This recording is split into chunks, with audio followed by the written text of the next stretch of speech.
Sick as. So welcome everybody to Final Export episode 17. We're joined by 4 Fantom artists this week.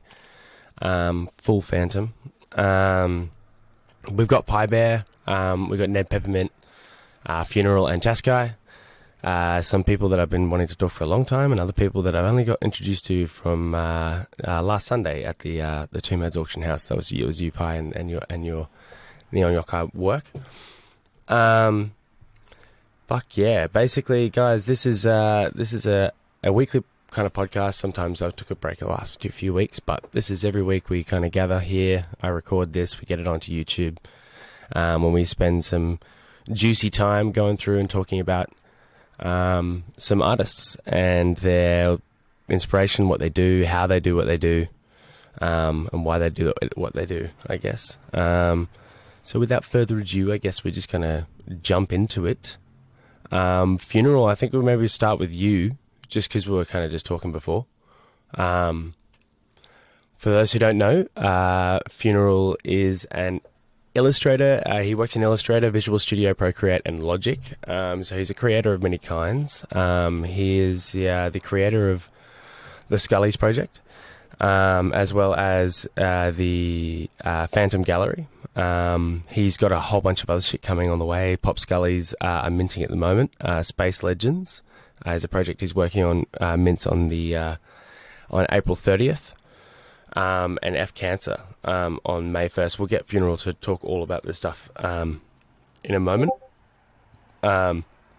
He's a very, very, very, very, very, very busy man, and kind of crosses all kinds of different mediums. So he works in 3D, he works in 2D, he works kind of across the board. I guess always kind of constantly trying to grow and learn. Design, music production, project development, that's kind of his thing. Minimalism is definitely, if we were talking about genres or styles, it's kind of like what he goes for. I guess that's kind of Funeral. We'll get. I mean, he's a man of many layers. We'll get him to talk about, more of that. But first and foremost, Funeral, do you want to kind of talk to us about your introduction to art, where you started, kind of what mediums you first fucked with in, expressing yourself and finding yourself as an artist, I guess. Just tell us about where you came from and where it all kind of got introduced to you before it all became NFTs. Absolutely. Yeah. Thank you for having me. And thank you for sending me a questionnaire before coming on. It was cool to be like, oh, do I have 10 pieces right now? So my introduction to art was very early on. Luckily came from a very art-rooted family. Mm-hmm. When I was younger, I was living with my grandparents, and my grandmother was a piano teacher, and my grandfather had his agency in Manhattan, and he would take me there with him in the agency, and there's like pictures of me as like a little kid at drafting tables and stuff, just like hanging around. And he really brought me into, I guess, drawing, just because that was my babysitter when I was younger. I would just have endless supplies of I guess markers, pens, pencils, and then on the music side, I would just be always hearing these people that my grandmother would be teaching in the living room with our piano that we had in the house. Cool to think about.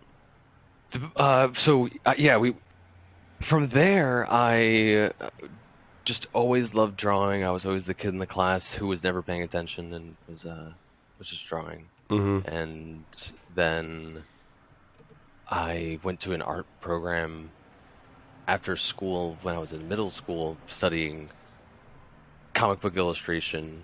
There was this Marvel illustrator, Guy Dorian, who was teaching general illustration out of a local place. And so I would just go there after school, and then went to a high school that had an arts program. And then I just started to get. I was in bands and would be Were, the were your one designing. were your parents kind of pushing that as well? Like they're always kind of like steering you towards that, or was that definitely your kind of your choice, your direction?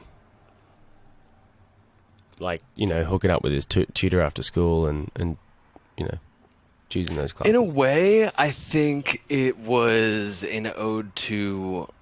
It was like a mixed bag. It was my grandfather who was always drawing, but also I had an older brother who was really into anime, and introduced me to a bunch of like illustration work, like beyond just like the cartoons that I was watching. So I think I owe that a little bit to to my older brother and what he was watching.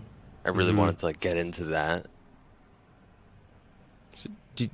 So do you end up studying in line with any of this stuff, or do you in just a university level? Or? Yeah, like do you just walk down the self-taught path kind of thing?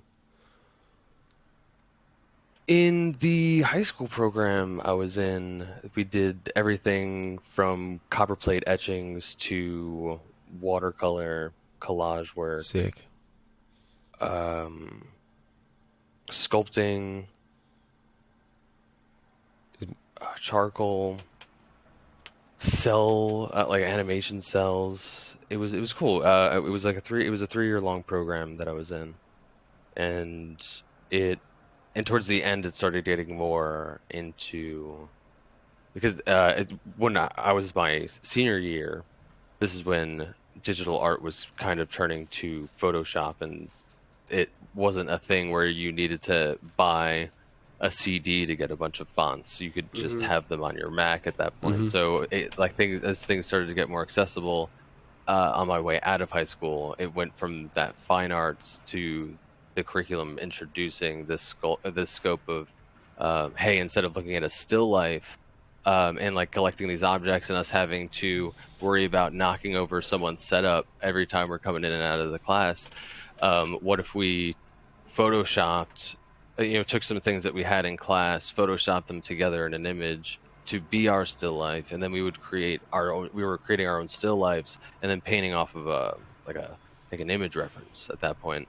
Again, because this is really interesting. Is this the same teacher you had for 3 years, or did you kind of go through a myriad of different teachers? It's just the curriculum and the school you're at, right?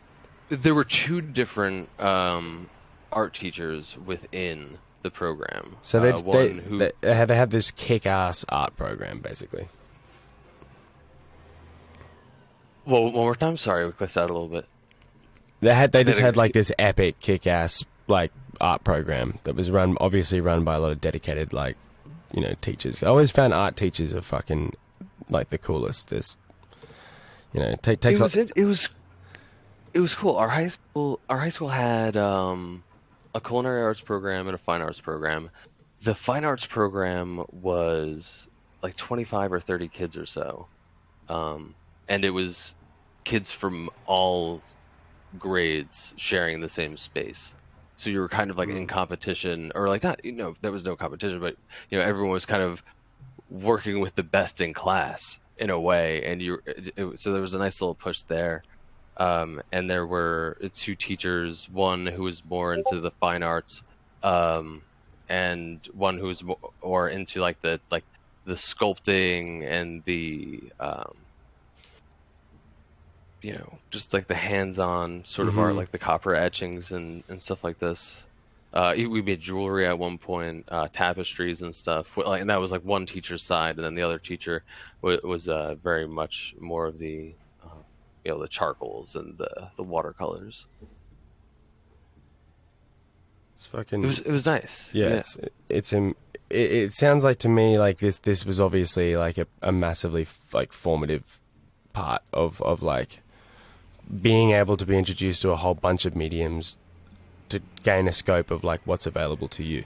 When did the choices start coming to like the direction that you start taking like more individually? When did that all start? As basically as soon as you leave this program?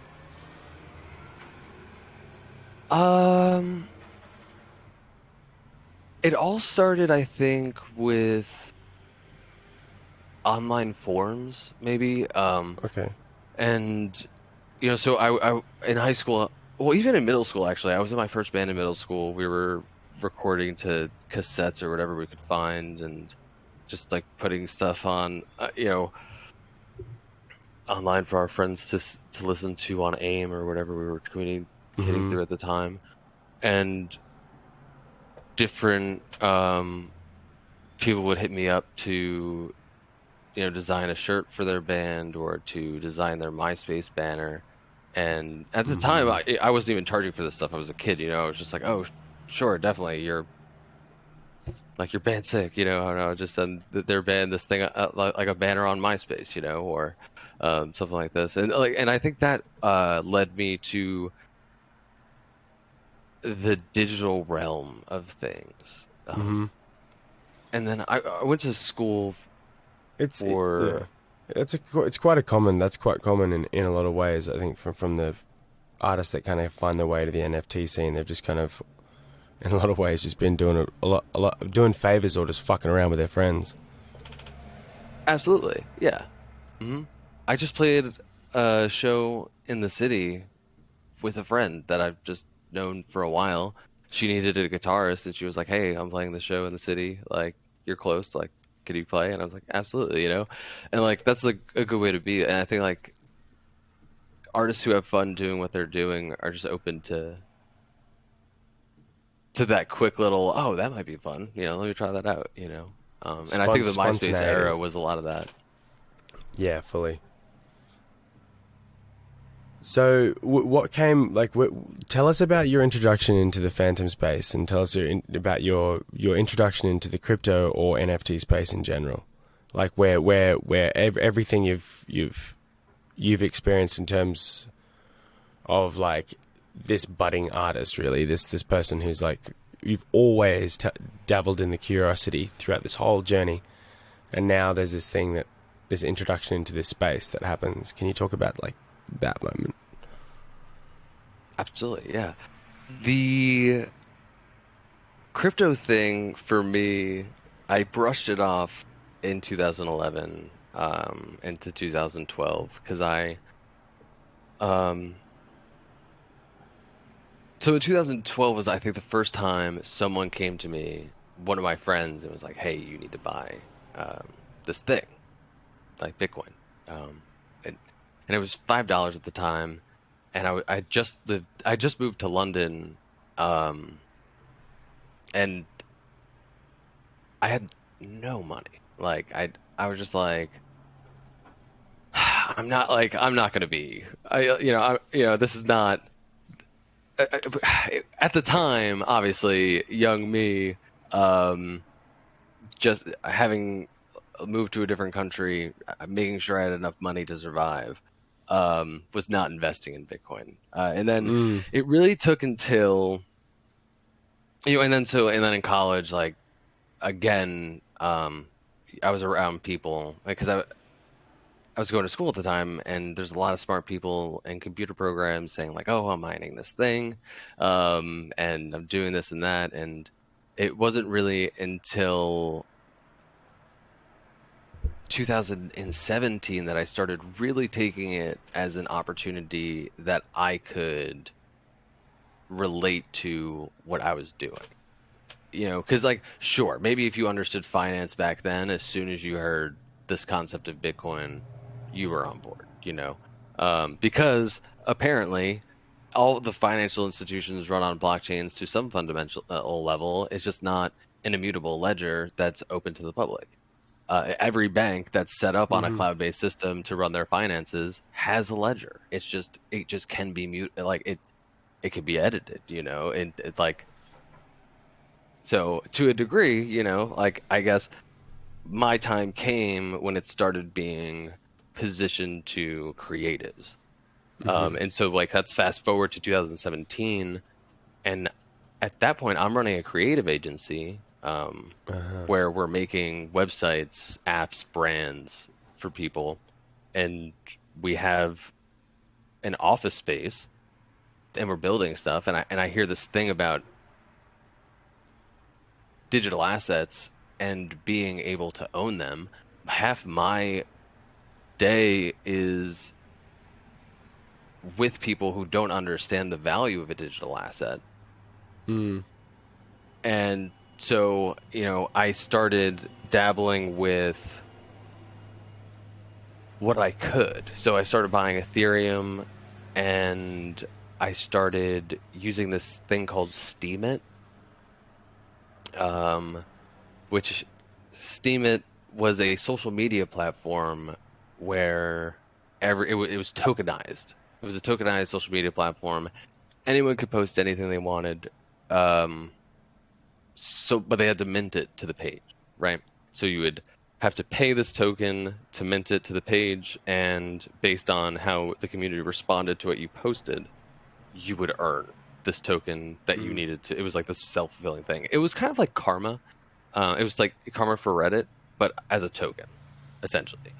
And you had the copy paste thing happening where everyone was just taking funny things that they saw on the internet, and then they were putting it online on Steemit to try to earn as much credit as possible.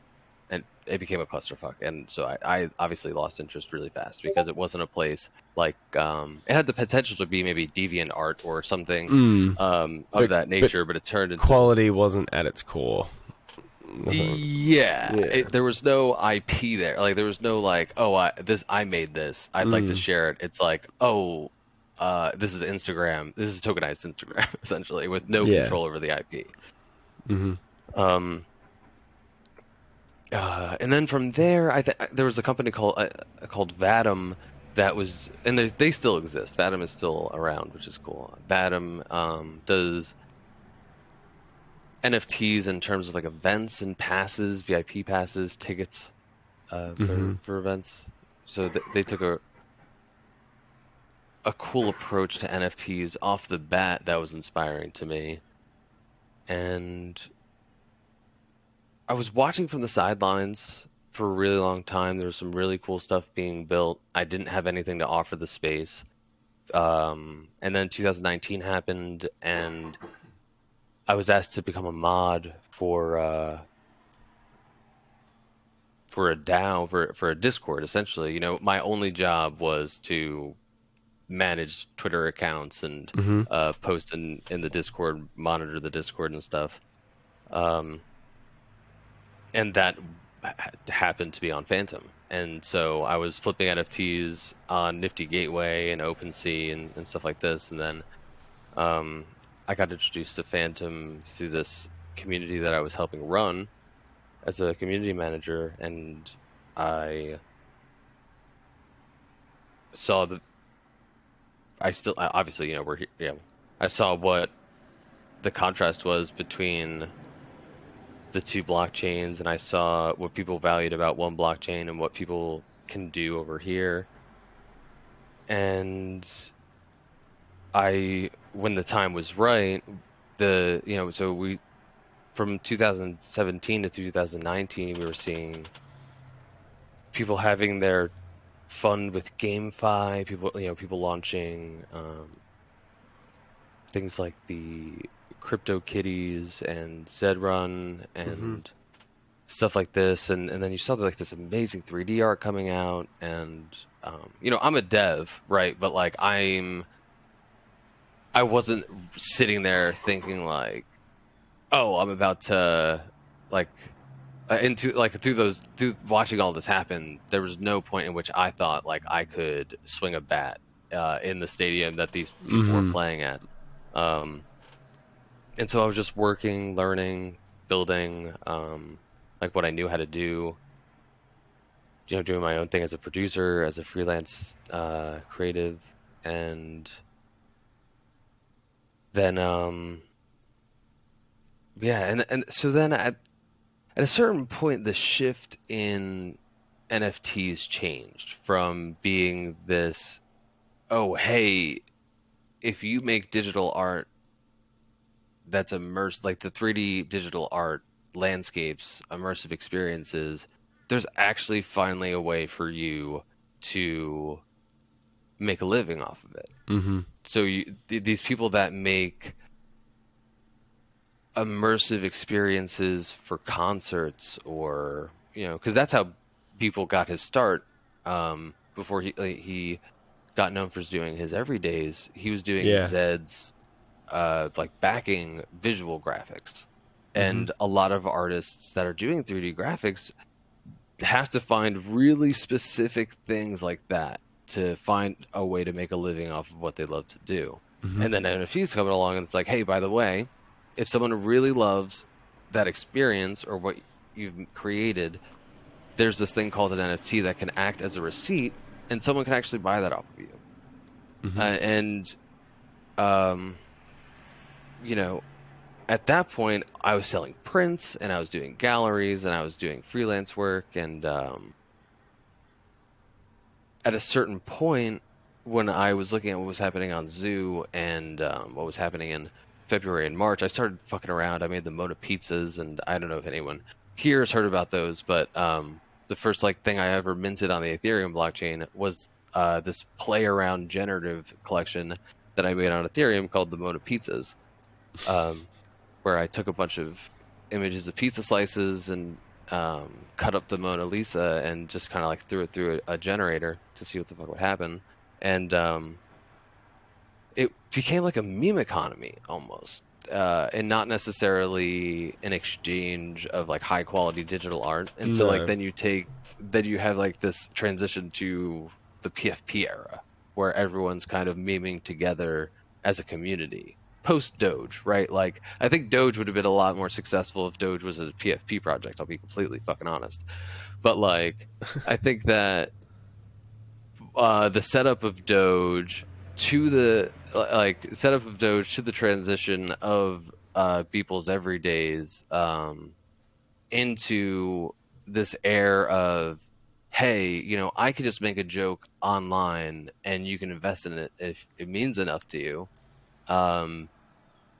That kind of lit this spark where, hey, everyone can kind of come in and splash around in the pool so long as you can pay the gas to mint it on the blockchain. Mm-hmm. So, and now I'm here, right? So I was a moderator on Fantom, and I saw what was going on Ethereum. I didn't really like it. I didn't like the musical chairs going on over there, where everyone only cared about a project if number went up. And so I took everything I learned about what I didn't like over there, and I was like, all right, I'm going to start a community on Fantom out of the people that I already have around me, because I was involved in a community. And so we had a governance token, and I launched the Scullies, or the OG Scullies rather, and it was free to mint for anyone who had our governance token in their wallet. And then as it sat, other people gravitated towards the art and started liking it. And initially, it became a PFP that was minted by early builders, which was really cool. It was just a bunch of people that were in that Discord of the DAO. And eventually it became, as I became more of a figure in the space, people were kind of supporting me through rocking a Scully, which was really cool, and I really do appreciate that. But yeah, my introduction to Fantom, to answer the question and to get off the rant, because I don't want to waste too much time. But yeah, my introduction to Fantom was being a moderator for the DAO. It's a fucking epic journey you've been on, man. It's so awesome to just take the time and hear the scope of it. Do you go back to this old Discord? I'm just trying to get a scope of how rooted you are now into Fantom. Obviously, it's called the cult. You're here to stay, but yeah. Do you ever dip back to your roots and wait before you kind of found yourself a Fantom? Do you ever go back as a little bit of a final question? Do I go back and what? Do you dip back into the Ethereum roots and the original Discord that you were modding and all that sort of stuff? Or are you just it's just you've moved on to a completely different, you're just Fantom now. Your funeral, you found yourself and what you do. So I've always been funeral. YOLO Financial was the birth of me shitposting Yep. all the Yeah. Yeah. time. And I will always appreciate that time, right? And that project is kind of at a lull right now because it is centered around one dev who's building everything. Hmm. But if that comes back to life, um, when I've talked to the dev before, I've played the product that they're building. If the dev comes back and is fully charged to launch some contracts and get the ecosystem going again, I would go back for sure. Hmm. I for a long time had to separate my art from that project from a almost roadmap perspective, because what I was doing, I was trying to build a virtual gallery, um, and ultimately wanted to give the people that were supporting me from day one a PFP, because there were no PFPs on Fantom at the time. Like no generative PFPs. Sure, there was like Sarge was doing the one of ones, and then there were the FTM punks, which were just a copy Hmm. pasta of the Fantom punks. Uman had just dropped the ancestral Umans around the same time, and had the bit Umans, which actually I don't know. I'd love to know. I don't know if the bit Umans are generative. I think they are. But I don't want to speak out of term. But yes, but at the time, like it wasn't. It was like before the rush of like Mm. this constant. Influx of artists. Mm. Yeah, Yeah. well, not influx of artists, but like influx of PFPs, because I think that it's Hmm. important to have artists be able to sell their work. But what was happening at like the Fiverr level with on Ethereum was Mm. outrageous, where people were just going to artists, having them press out some art out of context, and then selling it for Ethereum. And for me, my side of that is, if you are hiring an artist with an anticipated fair market value in mind to sell it at, it's interesting that you wouldn't pay that artist that price for that art. So Yeah, it's just uh, extortion. yeah, to a degree, yeah, for sure. So yeah. So sorry for getting sidetracked, but Nah, yeah, dude. at the time, the cult is very much rooted in Fantom. I do plan on releasing a portion of the Popscully supply on Ethereum, because there's going to be an element on Fantom that they can only participate in if they are on Fantom. Yes, so They're you release stuff on Ethereum so you can try and bring users to Phantom. exactly. Yes. I know exactly what you're talking about. Because again, I see what people want in DeFi, in staking, and in transferring these digital assets. And it is just not going to be accessible for everyone over on Ethereum if this becomes the standard for digital artists. Mm. At scale, there is going to be an increased a barrier of entry as time goes on. That's natural, I think. This is what's supposed to happen. Well, via gas alone, like Mm. it shouldn't happen at like in a financial level if we're truly here for the reasons we're saying we're here for. Well, that's what I mean. We're never all truly here for the reasons that we say we're here for. I think that's the fundamental problem. Yeah, man. All the most structured financial systems in the world still can't explain human duplicity. You know? Applying scarcity to specific things. Yeah. Gotta really justify it. Funeral, thanks so much, dude. You're an absolute legend. It's awesome to give you some time and like just hear the scope of this person you are and you keep becoming. It's really awesome, and it's amazing that you're open to just like kind of share every element of it. So thanks heaps, man. Absolutely, yeah. We have 3 amazing people up here. I apologize if I took too much of a chunk of the time because I'm definitely interested to see. That's okay, man. Obviously, I live in my head all day, so I'd like to live in the brains of these people real quick. Yeah, dude, it's just what it's for. Yeah, we invite people on here to talk, so it doesn't matter how long that takes. Just take as long as we get the scope.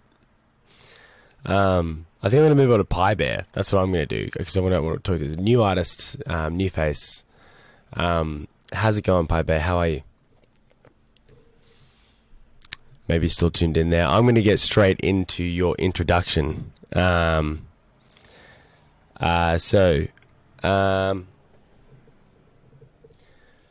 Basically, we've got another Adobe Suite Creative Cloud snob.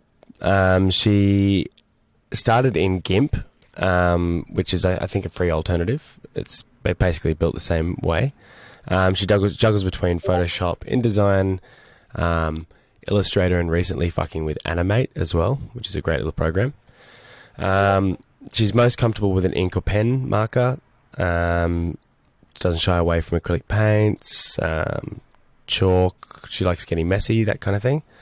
2D bit digital painting, manual vector drawings. It's kind of like what she works with. It's like mixed media. She still says she works in a lot of traditional forms. So she's just launched her first collection, which is a super, super small run of 5 one-of-ones.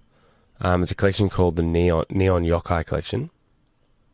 But each piece has their own like kind of horror story and packed full of like physicals and goodies and all sorts of cool stuff. So there's a lot that goes in there. One thing that really grabbed my mind was the inclusion of original sketches and all that sort of stuff in the purchase. Which is pretty fucking rad. I love original sketches. When you see an artwork completely stripped back of all of its color and all of its weight and line and stuff, it's completely different. She just dropped her first piece for Neon Yokai on just the Sunday just gone at the Tombheads auction house. And her next sibling should arrive in the next few weeks. And then she's working on a recreate project as well for the Fantom Baby Punks with Sarge, I think. On the 1st of May. That'll all be happening. So PiBear, are you there? How you doing? I'm here. I'm still celebrating with a little bit of sushi in my Thai tea. Awesome. Oh, let's go. Well, with sushi in hand, please tell us where your journey as an artist began. Like where, like Funeral, like where was it a course or your time in high school or whatever the fuck? Where did you get introduced to art and where did you begin as an artist? My origins in art. I actually come from a family of artists. I want to say they went through the hell and back of art school. Fuck and I just watched from the shadows and I was like, I'll never do this because I saw all the struggles and I was like, money's tight. I gotta, go to school, get the usual degree and then get a job. So a lot of it was suppressing that. But during growing up, I do a little sketch and doodle here. And I honestly wanted to be a tattoo artist at one point. So a lot of my stuff was, and styles you'll see is based on that. And I just did it as like, the little hobbies of writing in Christmas cards and doodling. And honestly, never kept a lot of my art because I was like, I'm not an artist. I'm not as talented as others and just let it be. And then COVID hit. And after so many hobbies, you realize the one hobby you're good at and you keep going at it and it became art. And it started as just something, a friend, hey, I need an emote. To now just doing a whole portfolio of things like that. So I'm self-taught completely, and I still admire anyone that goes and takes any courses. I hope to one day do that just to get a better fundamental. But yeah, I'm sick. It's been a hobby to finally now take it. You said you came from a family of profession, or side gigs too. But a lot of passion for it. So you said you come from a family of artists. That's obviously kind of just like a surrounding inspiration. You're talking about brothers and siblings and mothers and fathers that kind of all do this professionally, or? You know what? When I think about it, my dad actually went to school for like photography, like college level photography. He also changed paths because life is like that. Some of my brothers have been talented with I think Funeral said it earlier about like, your older brothers love anime. So you kind of do the same, you follow those. So they started there and kind of left it there. But my cousins actually went full on like really prestigious art schools in like San Francisco. Sick. And things like that. So it's, yeah. And they're like the oldest cousins. So you just look up like, oh my God, I can go to college and I can follow. They can do that. I can do this. So. Fucking A. So right?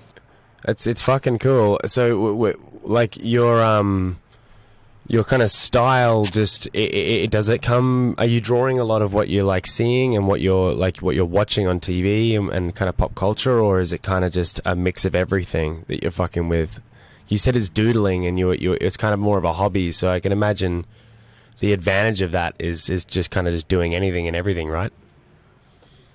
Yeah, it has been. It's just if I see it and I like it and I want to try that style, I don't shy away from it. But around 2010, there was this pair of dancers, and this is embarrassing, but I have to say it because it has made a huge portion in my portfolio.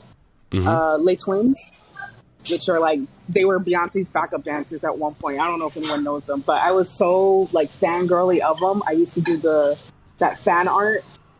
Sick. And yeah, it just grew from there. And then I stopped because graduate, get a job. But then I met my husband, who's a huge gamer, and I like getting them little like trinkets and stuff. So I did a whole Fallout gift package where the box was actually hand drawn with all the characters and things Sick. like that. And I just we love horror movies, so I did like Alien, which was our first date movie. So I had a little cue card like, hey, so things like that. And it grew into growing around people with gaming. They also like that art. So it became like small commissions or just fan art of video games I love, especially like Silent Hill. Yeah, like cool. I love it. Yeah, I am getting you're just a super geek, basically, right?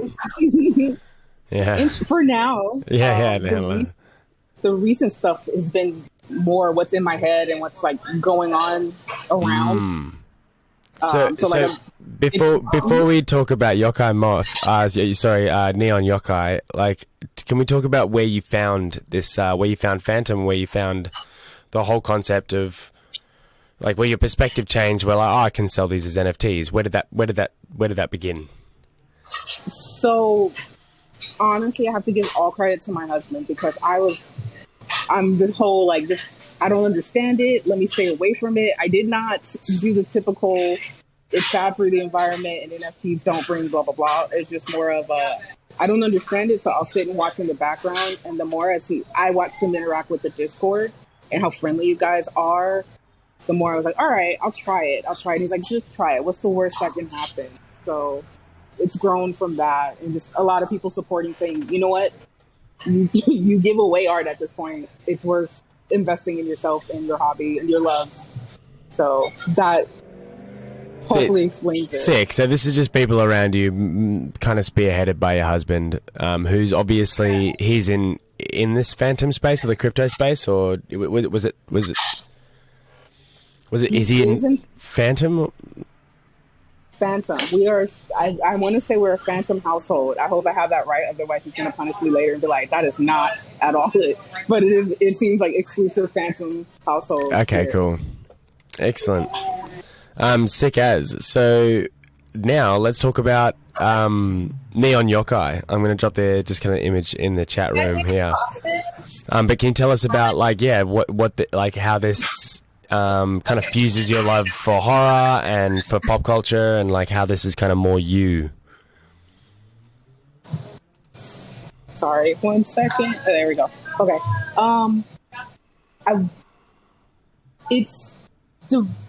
I don't even know how to explain it. It just kind of came, but it's mostly more of my nightmares into it.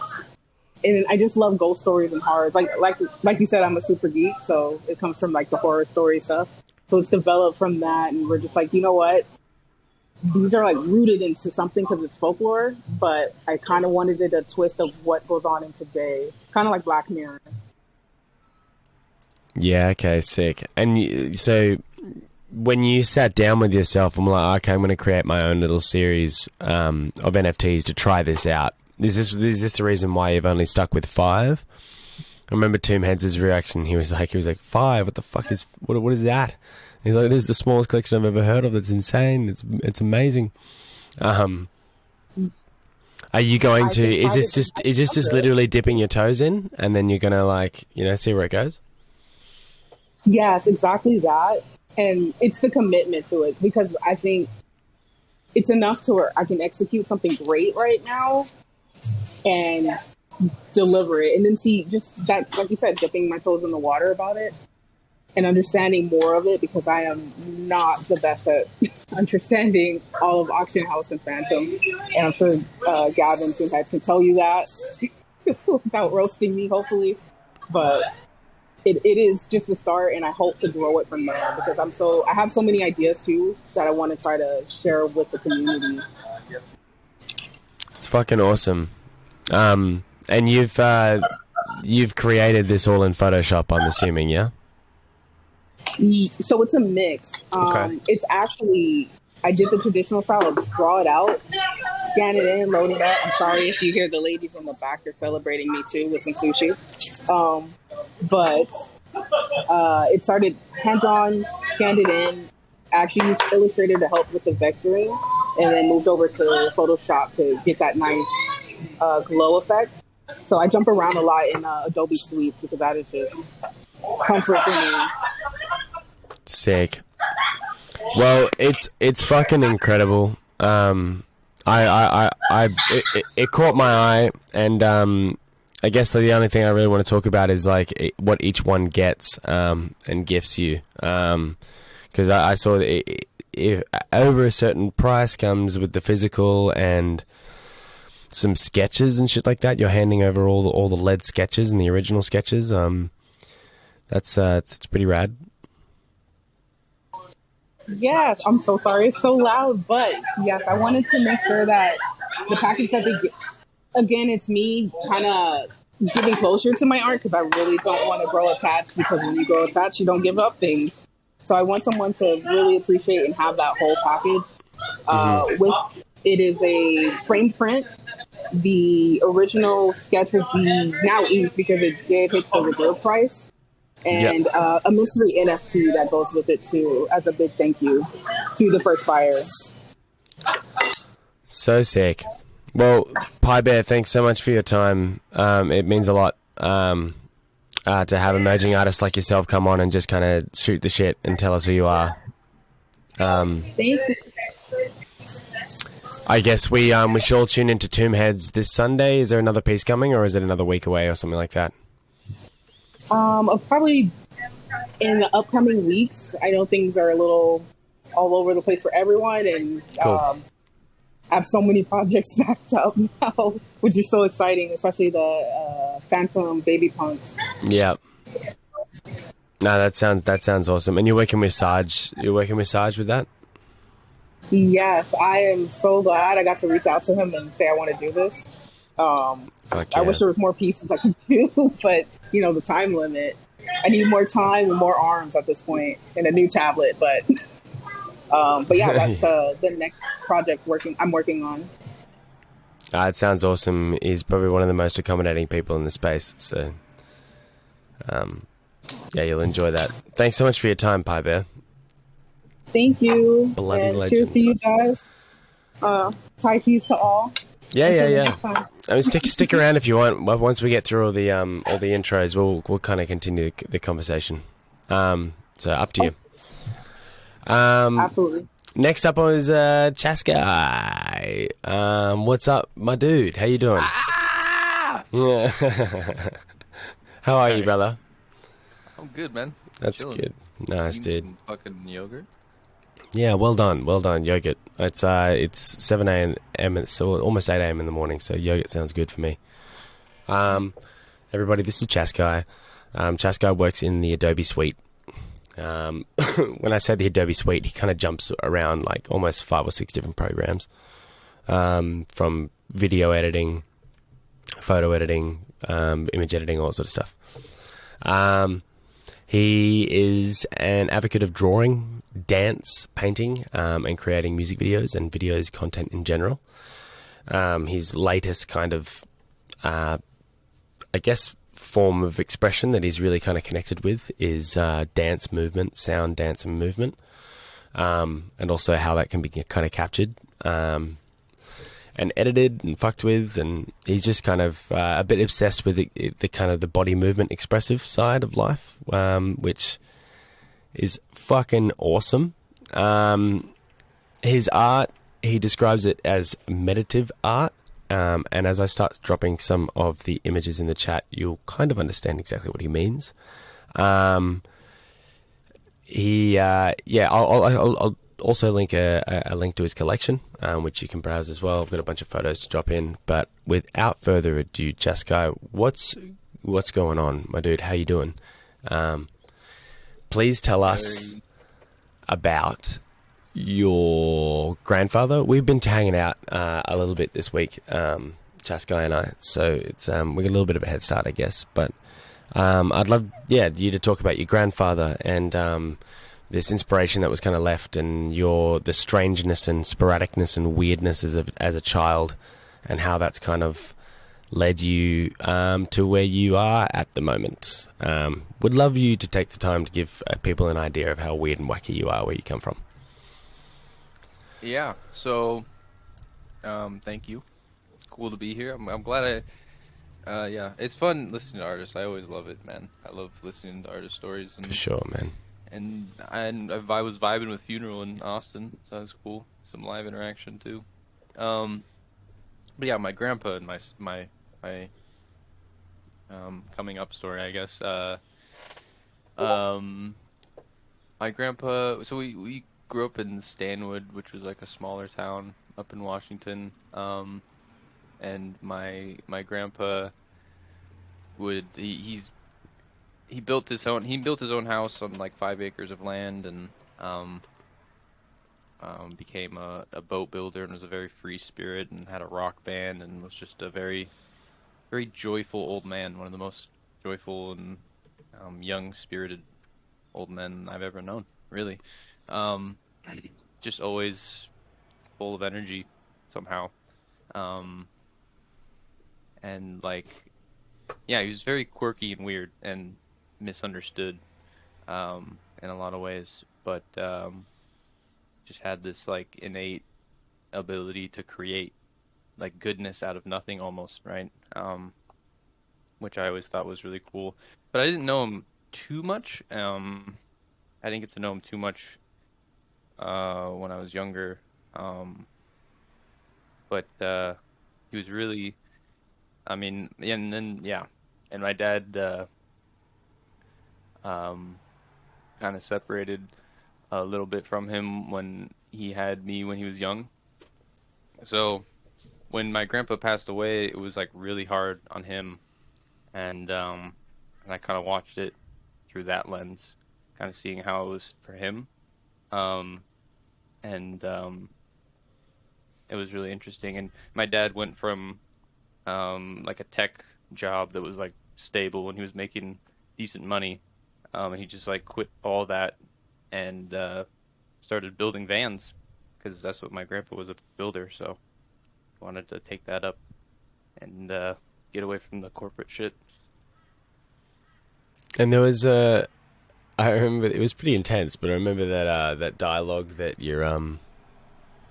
that kind of lives inside of the back of your head from your grandfather. Yes.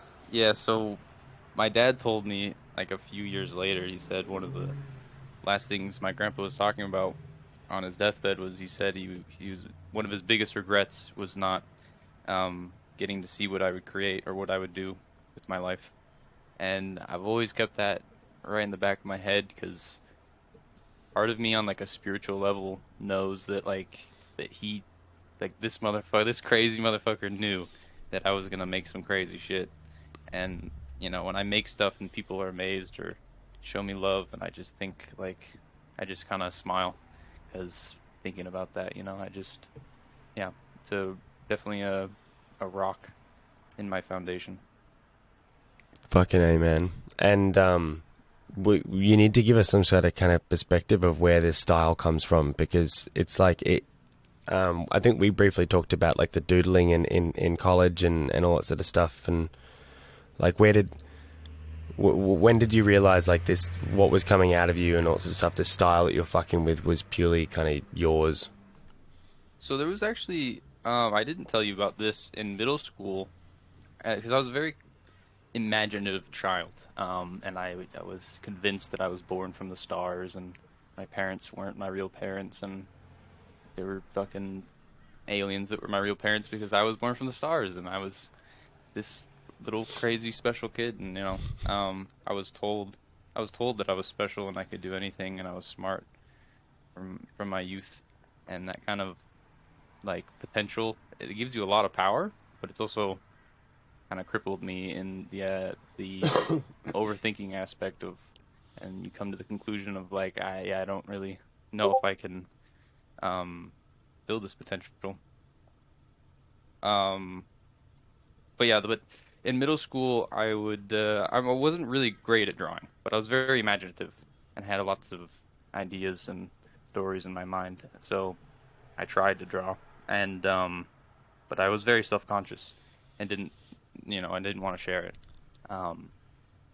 But I had this really cool art teacher in middle school, this old lady that just loved my art.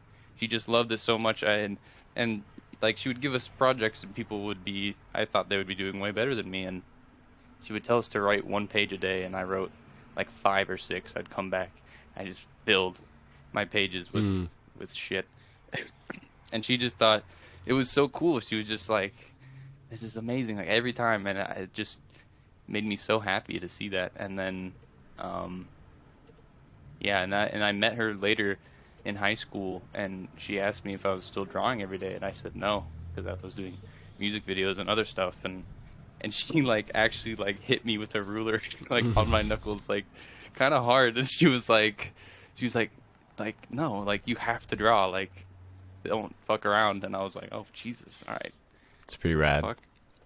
But super super cool lady. Just her showing that amazement in her eyes when she saw my characters and creativity. Really, yeah. I relate, man. I had a similar experience with one of my like main high school art teachers. Like they literally legit like had a massive impact on my fucking life. It's crazy. Yeah. It was really cool. So how do you find your way to Fantom? How does that happen? How did that happen? Well, I was like interested by NFTs, and because I started doing lots of digital work, transferring from the marker and paper to digital work, and then I was like, NFTs are popping off. Let me try and get into OpenSea. So I was telling my uncle about it, and he's into crypto, and I like sold him one of my marker paper arts, and he gave me Ethereum in exchange so that I can open my own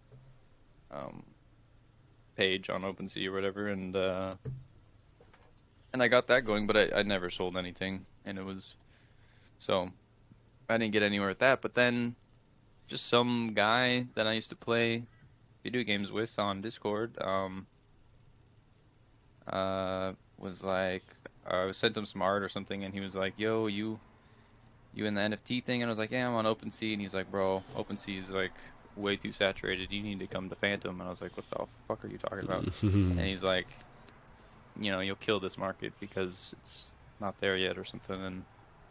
And then he paid for me to get in there, and I just threw all my shit in there in Zoopet, and shit sold. And I was like, "What the fuck?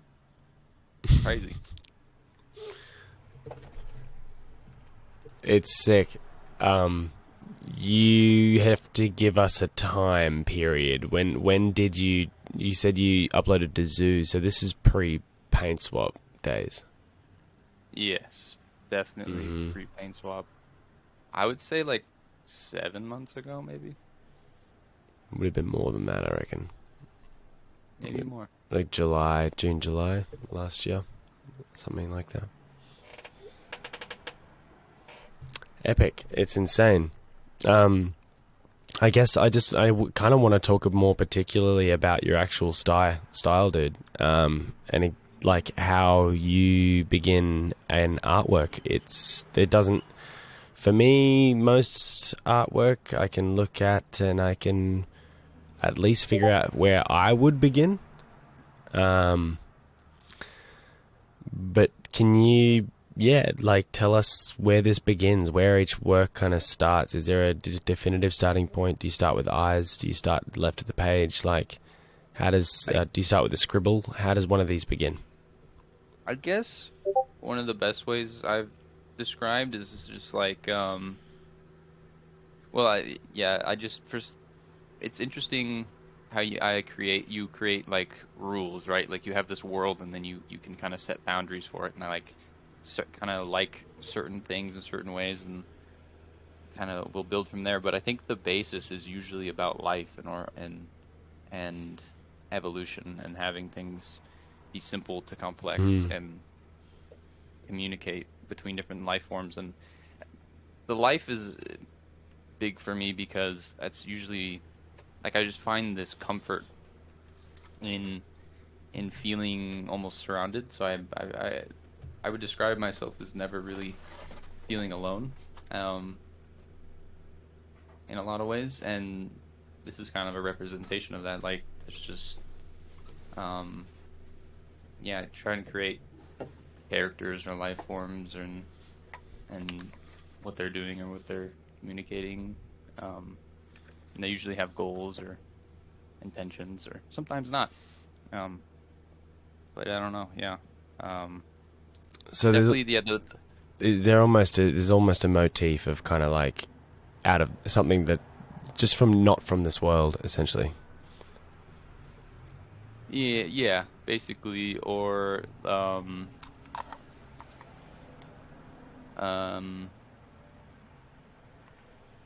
I guess alien is a good describer, because like I like to play with the idea between alien and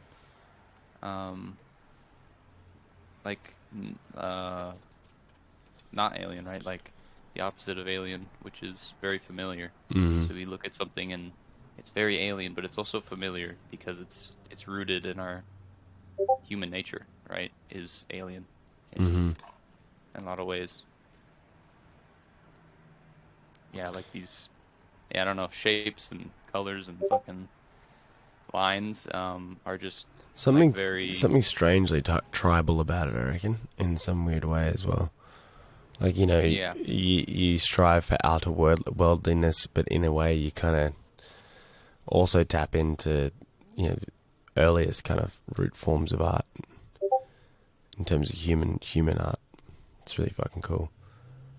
Can we talk about dance? Can we talk about like this newfound of dance, like and where this how you've ignited your life with all of this? Because I've always liked dancing, and I used to say dance every day was one of my mantras, and I just love dancing, and it's kind of similar to this meditative style of drawing where I go inwards and I kind of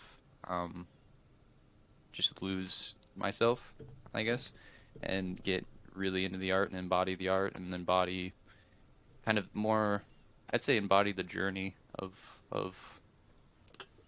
traveling in one's mind, I guess. And so like dance was always something I would just do, and people would love my, people call it bravery. Like I'll just dance like in front of people, like and not dance in a normal way, you know, it's just kind of weird. But like but people seem to like it, and I loved it, so I would do that. And then but just recently, it's past like week or two, I've been just filming myself dance, and yeah, super fucking trippy experience for me. I just, something about it, I was thinking about how I feel like I just at some point needed to create, or create something to view like a portal to view myself in these different places in time. So like I just love how I can look back and I can see myself evolve and see my own journey. And being able to see that for me is something that I needed, I guess. I didn't think I needed it, but I think I do. And it's like yeah, it's really important to me to be able to almost document myself. And as you change as an artist, as like you as you adopt these new forms like dancing and movement, do you see yourself kind of always trying to tailor your NFT crowd? Or do you see your NFT journey and your journey as an artist as two kind of parallel things? They're separate, but they're parallel. Yeah, I was hoping that people kind of yeah, just understood that I'm just on this journey as an artist, and like this is a good way to support. Yeah, so yeah, I think of them as parallel. It's hard for me to try and think about or cater to what is wanted, right? That's what I was talking about, the want versus the needs, and how art is what we need and entertainment is what we want. And I'm certainly trying to figure out what I need, and in doing so, partially what others need. Absolutely.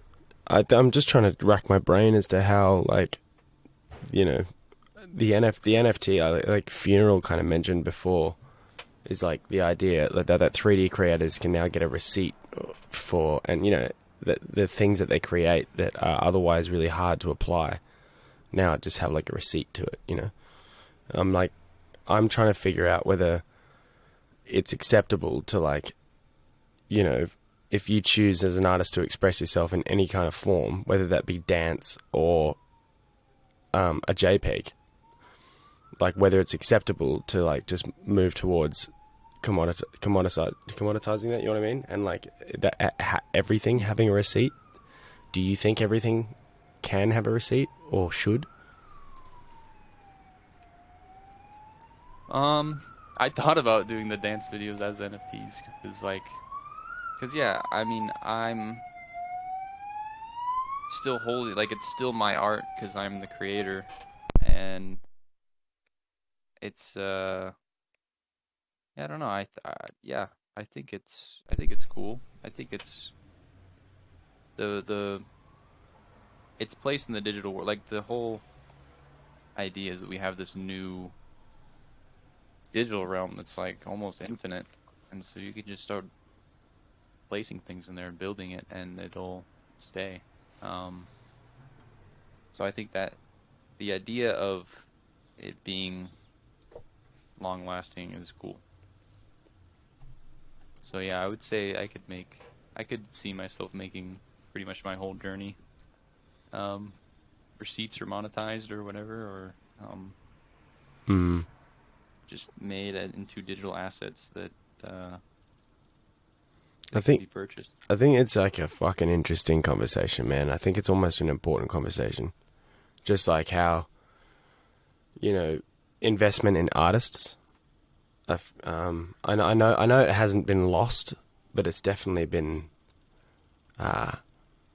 swallowed or like flooded, or, you know, it's kind of buried under so many demands of a growing space, you know. To be reminded that like artists, like to invest in an artist's journey, I don't know, like it's really exciting with artists like yourself. I think just with the way that you're going to bend and change, and like what we know now is completely separate to, you know, what it might be 5-10 years from now. That seems like a fun, that seems like a, I don't know, a worthy kind of investment in a sense, if you know what I'm trying to say. Right. Yeah. That's how I justified it. I was like, you know, like, it's crazy these people are giving me so much money for these JPEGs I'm doing, but ideally, that support's gonna help propel me to do bigger and better things, and maybe those early investors will capitalize off of that, right? And you know, I'm young, and this is what I'm gonna be doing, and so, you know, we're in it together, you know. Yeah, I love it, man. I think it's awesome.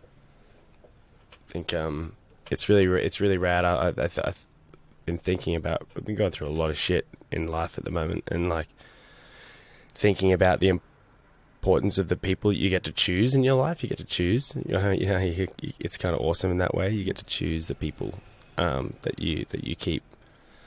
And I was kind of got thinking about the NFT space and the people that I've met through even just doing this podcast. And you think about who's going to be there like 5 to 10 years from now. You know what I mean? It's actually mind blowing when you think about what people have already offered in such a short space of time. Excuse me. It's crazy. Absolutely crazy.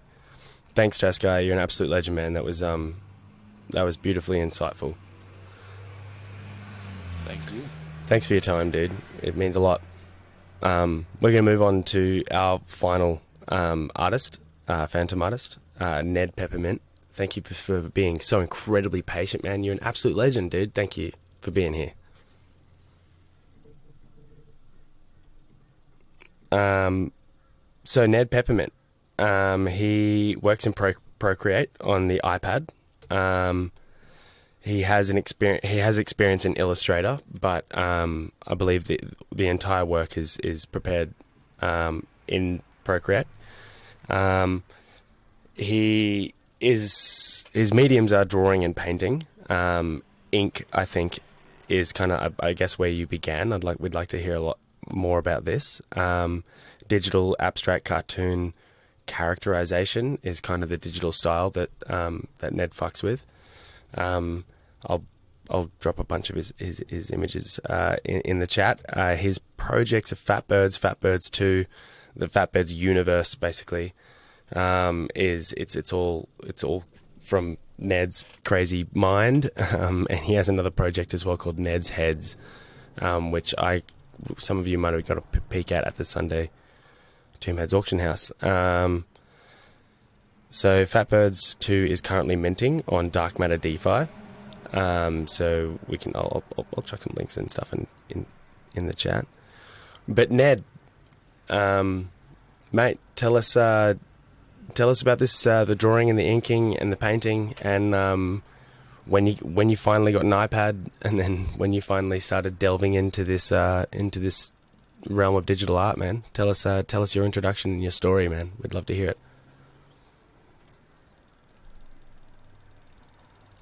I'm not sure if you are attempting to talk when there's like some technical issues or something, or I'll just ping ya, dude.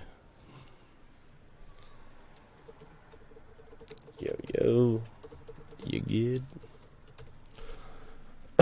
Let me know, man.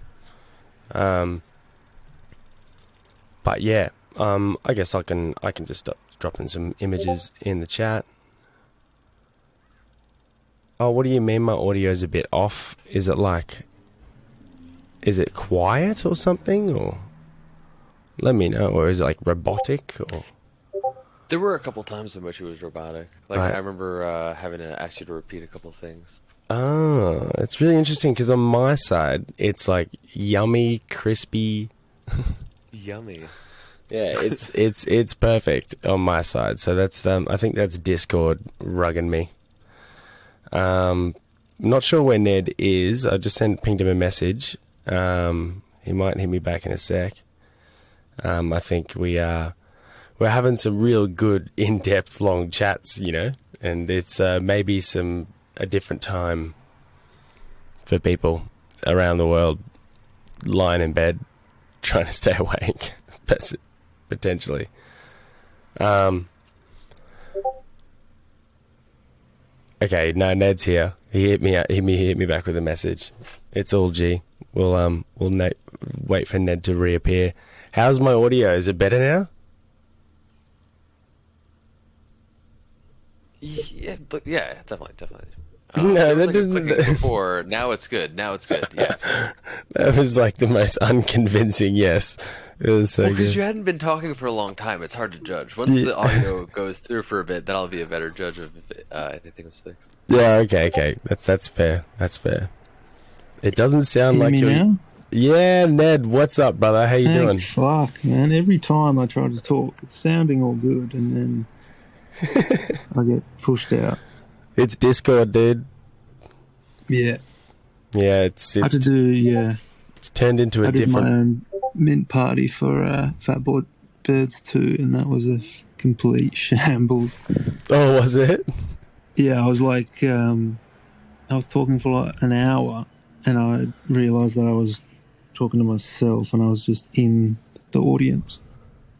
Oh, That kind of shit the whole night. oh, dude, Discord, it's a fucking cunt. And then you try and go over to Twitter and do a Spaces, and it's just worse. Yeah, man. Yeah. They got to catch up to us, unfortunately. That's always how it's going to be with the old third-party platforms. Yeah, that's it, isn't it? How are you, brother? We did you catch my my stunning introduction? I did. I could hear you fine. I was just talking to myself again. Excellent. Yeah, man, we really want to hear about just where it all began for you, dude. Just like everyone else, you talk about drawing, painting, using ink. Tell us where it all began, kind of the style and the doodling and the drawing. Young. My mum's an artist. She got me into it pretty early. I was just doing pretty much what I'm doing now, which is just making up characters and drawing bits and pieces. From then, I've done that pretty much throughout my life. I never really took it anywhere. I mean, art in high school for me was literally me throwing clay pots into the fan and trying to smash stuff in there as much as I could. I didn't really have a good teacher back then, and I really took it serious, so it was always pretty stop and start. From then, I quit school when I was 17, I'd say, and I went on to do a graphic design course, which didn't last very long either. I didn't really get into it. That's where a bit of the Illustrator and stuff like that I got into, but I didn't really last there too long. So from there to this day, I've just been working jobs I've hated. 5 years ago, I'd say, I did tattoo apprenticeship. That was like the first thing I had done art-wise since I was since I was 17 or something like that, which I hated. I hated that as well. Yeah, the tattoo apprenticeship thing is usually a living hell, isn't it? Yeah, I mean, just even the fact that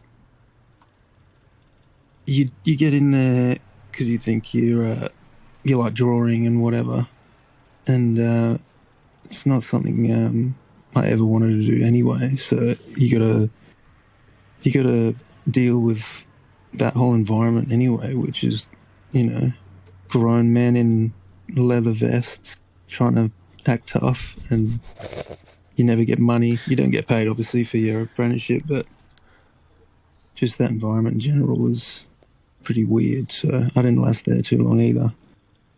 But at least it got me with a pencil in my hand for the first time in many years. After that, till now, which was about 5 years ago, whatever, is another gap of where I never touched a pencil. And then I heard about NFTs. Never really thought much about it. It just got me thinking about getting back into art. So I bought. Did you just iPad. Did you just hear it on the cusp, just through people talking about it at the pub, or was it a bunch of mates? Yeah, it was my brother that got into just crypto.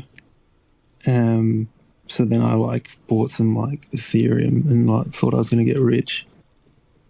And then from there he started getting more into NFTs, and I just thought it was ridiculous. You see the obviously the Bored Apes and shit like that, and you're like, this doesn't make sense. This is money laundering.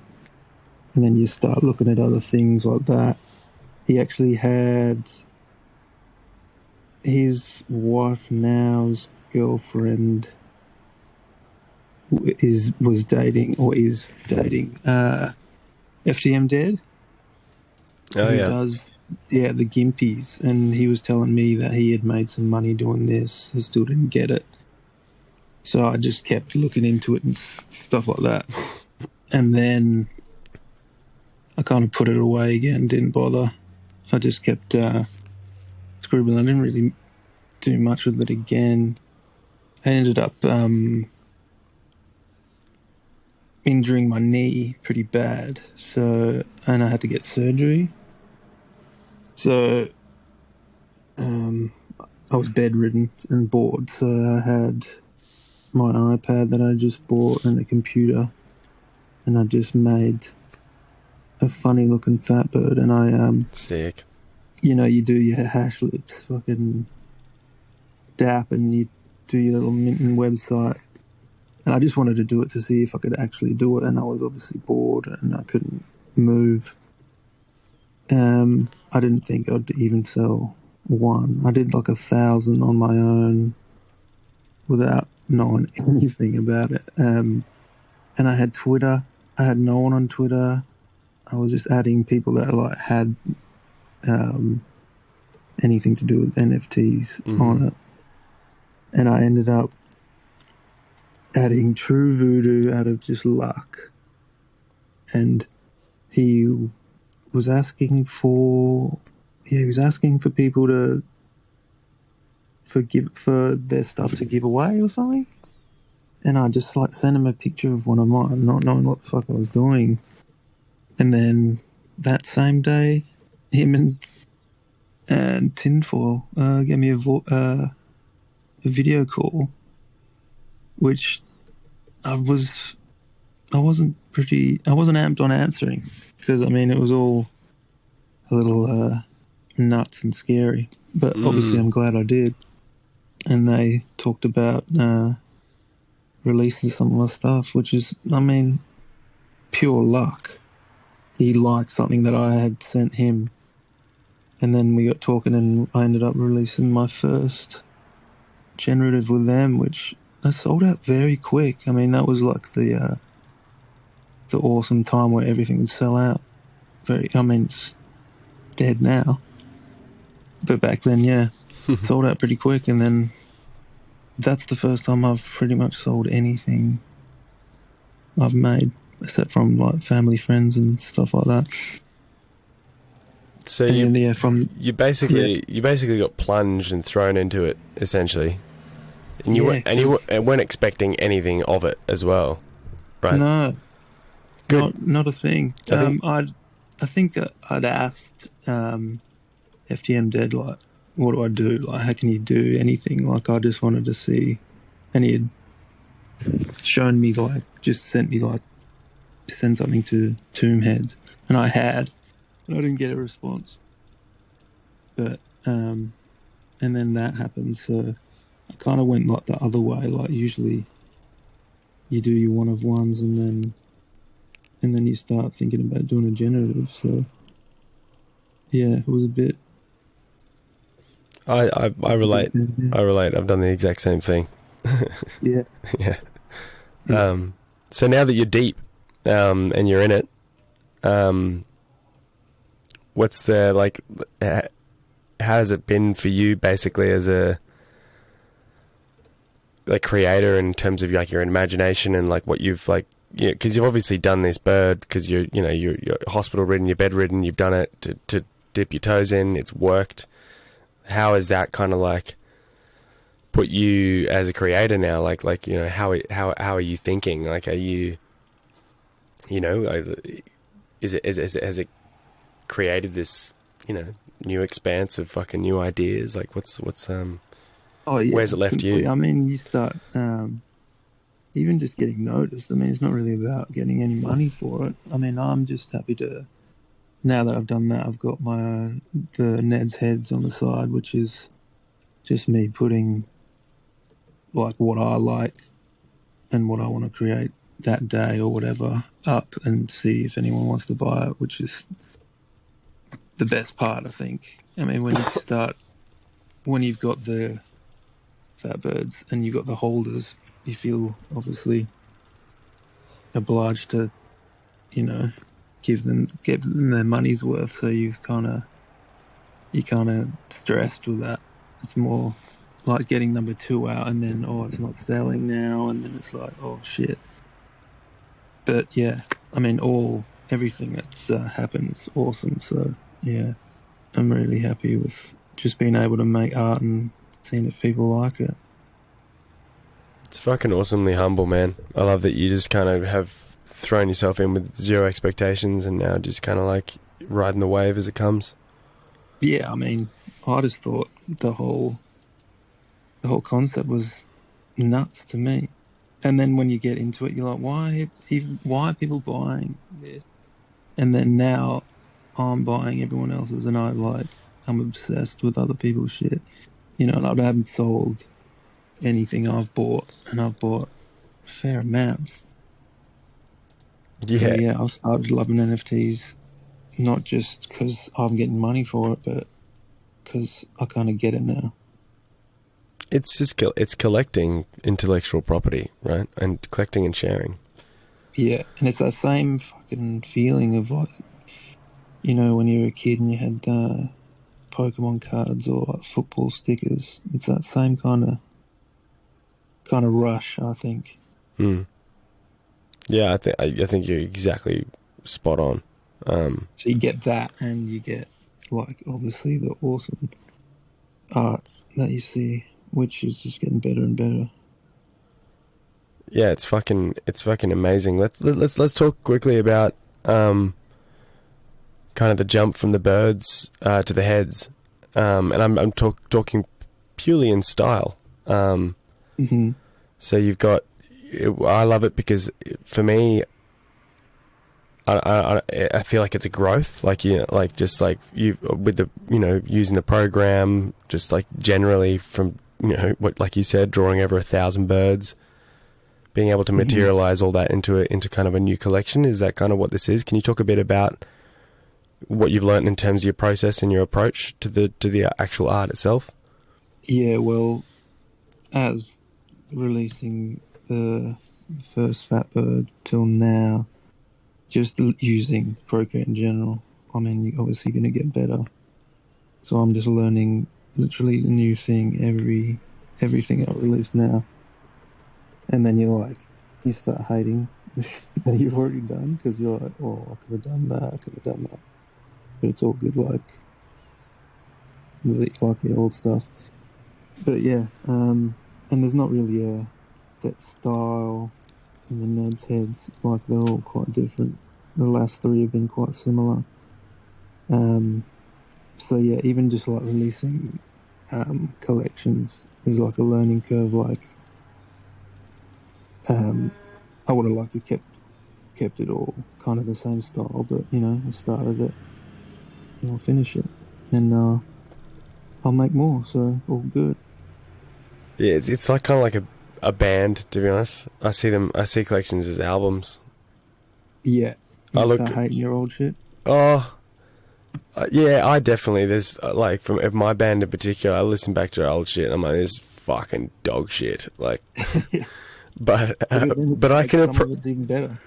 I can appreciate it. Like, I listen to it. I'm like, there's a couple of moments I'm like, I hear what we were trying to do there, but it's just not. Yeah. You know, it misses it doesn't have the gradients. It doesn't have the level of shading. It doesn't have the textures that you found since then. You know. Yeah. I think little things. Yeah. But without that, like, how the fuck do you back yourself up and know that you're growing? You know what I mean? Without looking back on what you've done in the past and being like, meh. You know what I mean? Yeah, well, yeah. There's got to be an element of that, right? Yeah, for sure. Fucking A, man. So, what's next?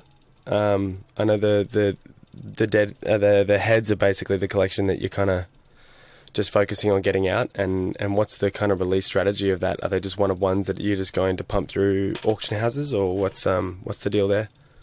Yeah, pretty much that. Pretty much just gonna throw them into auction houses, see what I get for them, and fuck yeah, man. See what style, if I want to. How many have you created? Like you know, pre kind of get like releasing the collection. How many? 8, I think. Yeah. Okay. Cool. 8. So you kind of always gonna yeah, be 3 ahead or something. What's that? Sorry. Always try and be 3 ahead or something like that. Is that kind of your plan? And just kind of like keep drawing them. Is there a cap to the collection? It's 50, but yeah, it might be less than that because I've written, you know, how many there is in the contract. Mm-hmm. I've like burnt some and shit like that, so I'll probably thin it down. It will adapt. It will be less and better for holders, so all good. It's fucking incredible, man. Do you reckon you'll ever go back to tattooing? Nah, not a chance, man. I fucking hate it. I mean, I didn't even like tattoo style in general, you know? It's like... Do you find it restricting, or...? Well, yeah, it's cut and paste, basically. Yeah. How many roses and knives do you want to see a day, man? Oh. Yeah, for sure. I mean, I still like tattoo style and the traditional style and stuff like that. Kind of influenced some of my stuff, but yeah, just that whole environment's it's not my style. It's not my thing. It's just extortion in my. You know, just fucking pay Have someone. you done one? No, I've just got lots of. I mean, I think every artist have mates who have been, you know, thrashed through the tattoo scene. Yeah, 100%. It happens everywhere, to be honest. Though, like just extortion of artists and creative content in general is. It got pretty out of hand there before the NFT scene. It's actually kind of a cool thing to talk about because, like, I feel like, you know, being a creative in a world not even 2 or 3 years ago really started to feel a bit fucking like exhausting, you know? Yeah. It was just what the fuck is the point of all this shit? You know? Yeah. The amount of times, yeah, I've given up on even just like for fun. Just, yeah, stop and start. Until like you start getting any sort of traction for something. Yeah. I want to ask a final question about just like the characters and like, you know, when you're creating these dudes, like, you know, your mafia smoking cigar dude kind of looks, I don't know, it reminds me of Um, like the chef of an Italian mob's kitchen. Yeah, 100%. So- Actually, that's funny you should say that, because he had a, what do you call it, on at one point? What do you call A it? chef hat or some shit. No, not the hat, the apron. Oh yeah, He had an yeah. apron with blood on it at one point. Yeah, like a butcher's Yeah. apron kind of thing. Yeah. So you're Yeah. spot on with that one. So yeah, tell me about that. Like, how does that work? Like, you obviously start with the drawing, and you're like, this guy looks fun, and then you kind of start just kind of coming up with how much attention to story Yeah, and I kind of mean- lore is there.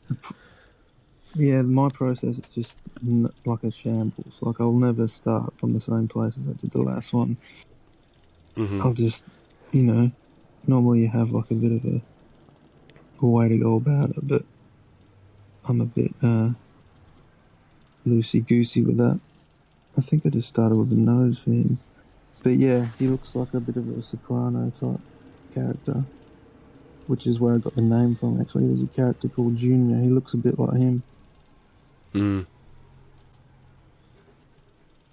Fuck yeah! So it's pretty. You're pretty much writing spontaneity as much as you can. Yeah, 100%. I mean, I think that's the best way. That's why I have so much more fun with Ned's heads than now that you have the, like, fat birds. You know what you're doing. You're doing a bird, don't you? Mm-hmm. And a generative is what? Making 70 shirts and fucking... Which is fun as hell anyway, as well, but with this I can just draw whatever, and whatever comes out I'll be like, yeah, we'll see if people like it. Fucking love it, man, and I respect it a lot. Thank you, man. Thanks So a lot for good. having me, man. It was very surprising getting the message. Oh man, I just have to. I have to get everyone on. That's just. I found myself during the break, like I said, having to go back through, and realizing, who I just like missed, or like who I still haven't reached out to. So Yeah.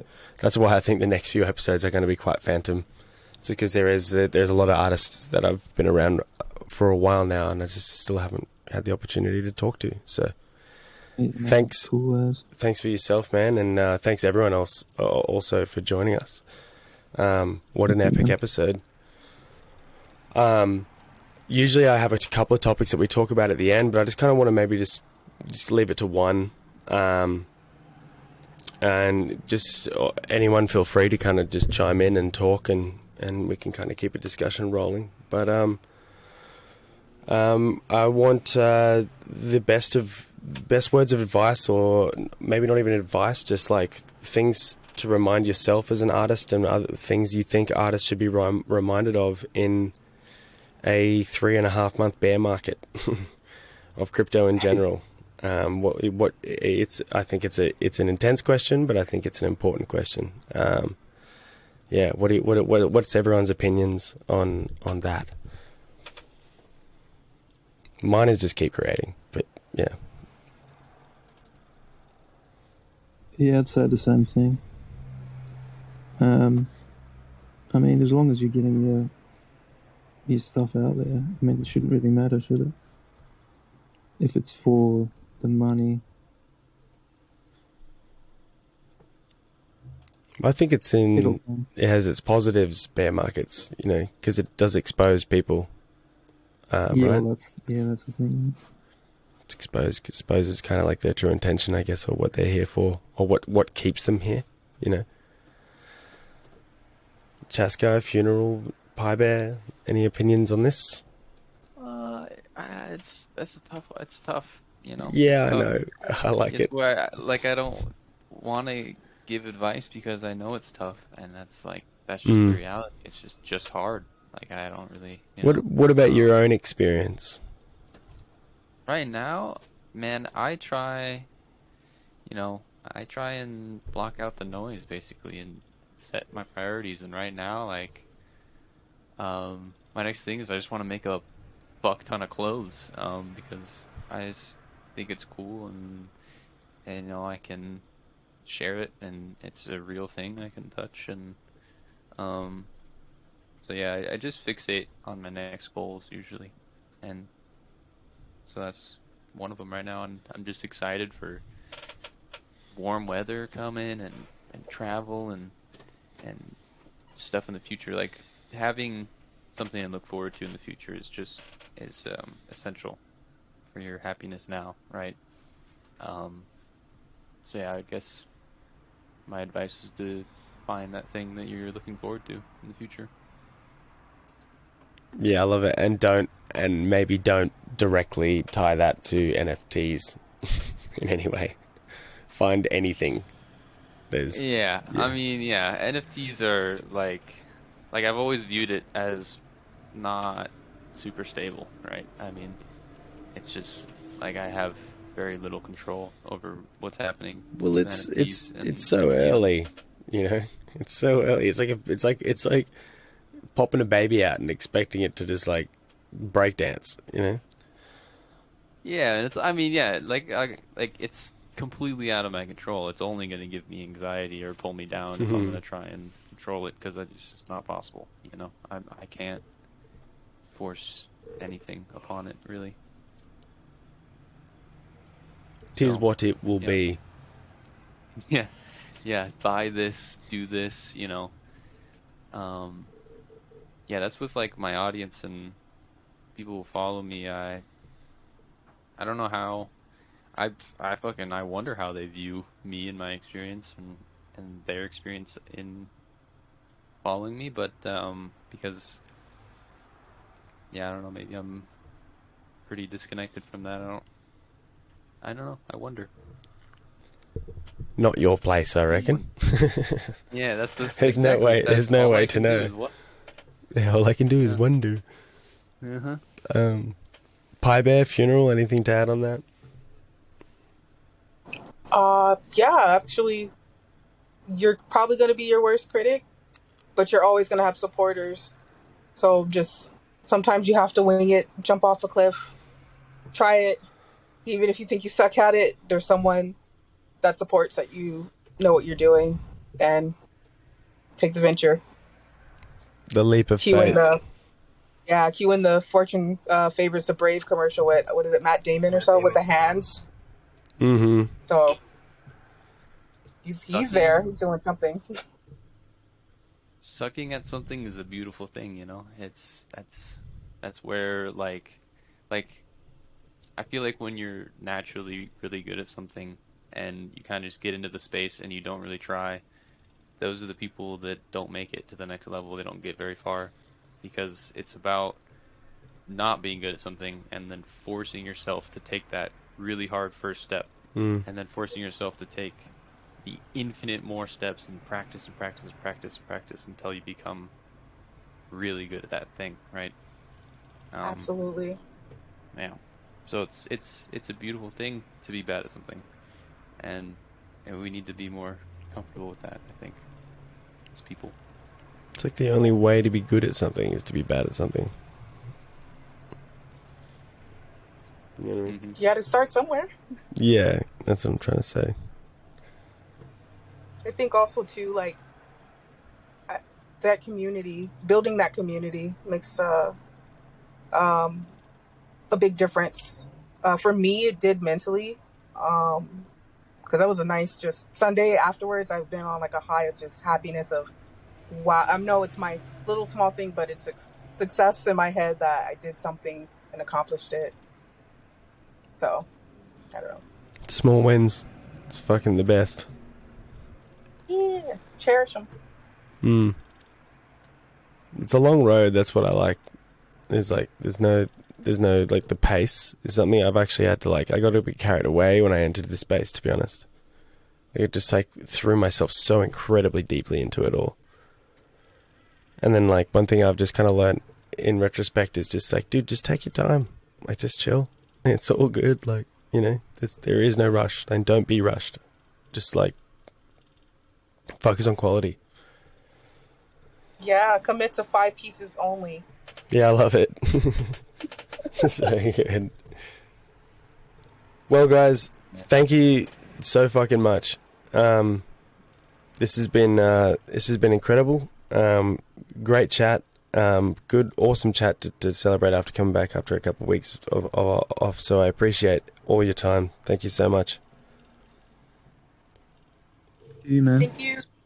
Hell yeah, thanks for inviting me on, man. It was a lot of fun. Fucking funerals. Is there anything you wanted to add there on the end there? We're talking about the fateful words of advice or your own experiences creating in a bear market and continuing to create in this big long bear market we're in. Yeah, sure. It's a new so the blockchain and smart contracts are just a new road to put your art out there into the world, and that exists independent of market conditions. Mm-hmm. I think that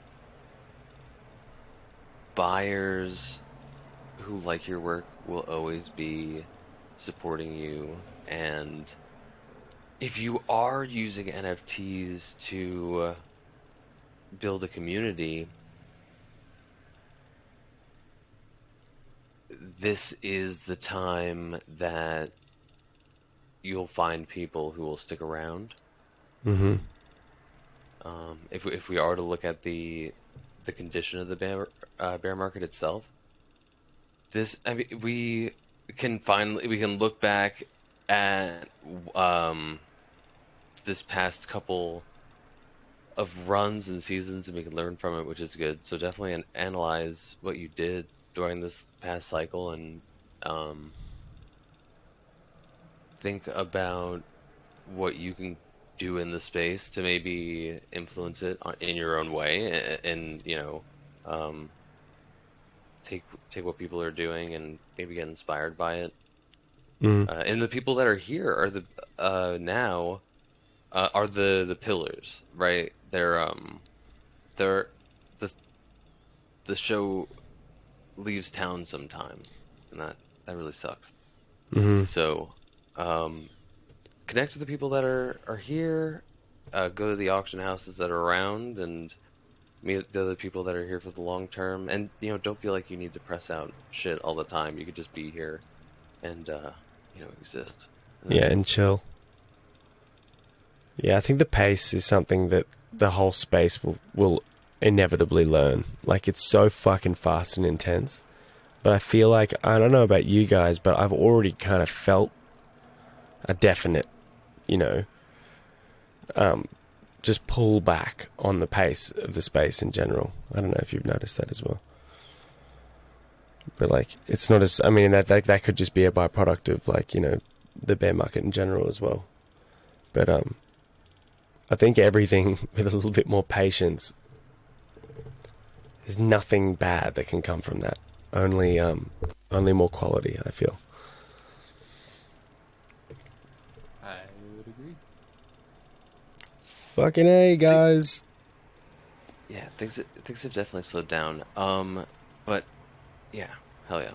I think it's for the better. I think that there are certain changes that are happening in the space that are healthier overall for the chain, for the standards of everyone that moving forward.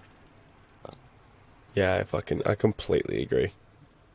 It's just ask yourself if you're here for the long run or the short. Fucking A, guys. Thank you so much again. This has been Funnel Export, episode 17, Nedpeppermint, Chaskai, Funeral and PiBear.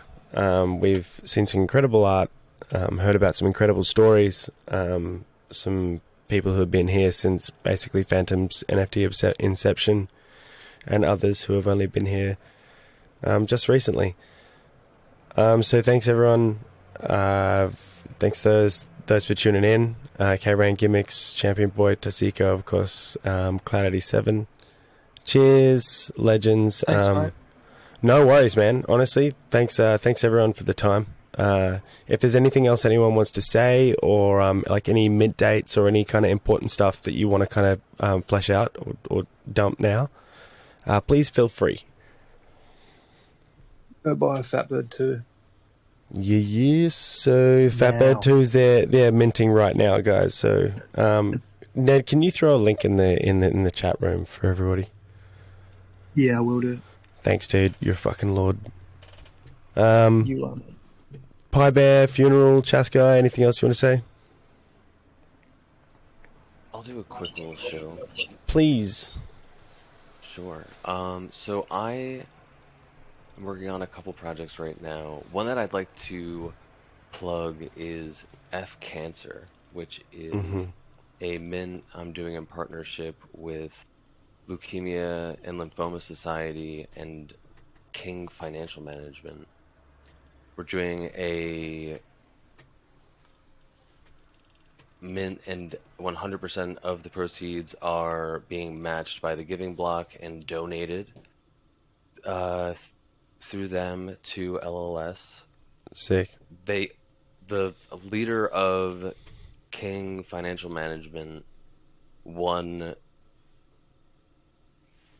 Person of the Year last year for LLS because they raised over $1 million with their firm for research, and I had done branding for them in a past life, and they reached out to me because they knew I'm in the space and I'm introducing them to this asset class. There are a lot of regulations on what they can pitch to their clients and how they can pitch it, but this is something that they do every year, raising money for LLS. So we're using it as a vehicle to raise money and doubling that money through the Giving Block, because they're generous enough to do that for us. So we'll be releasing the initial phase of it on May 1st. It'll be open until they stop receiving donations on this run. I'll get an exact date from them on how long it'll be open for. We are doing a 25 minimum donation if you feel inclined to participate. But we're just a partnership between the Cult and King Financial Management and LLS, just to bring different eyes on NFTs. So sick. So hang on. So they basically just like, okay, the Cult can take. You guys put together some digital assets. We'll use those digital assets for a charity fund gig, and then we'll match fund whatever you guys create. Right, they'll just match fund. Correct. That's correct. So sick. So the Giving Block works with a bunch of different organizations to orchestrate taking crypto and turning it into an actual donation, legally through the eyes of whatever powers may be. With what LLS is doing, I guess they have qualified at that level to get a donation match from the Giving Block, which is great. So they pretty much approached us, and I'm putting together some material to introduce the people that they manage portfolios for, trying to teach them how to make a Web3 wallet, introduce them into what this world is, this non-email address,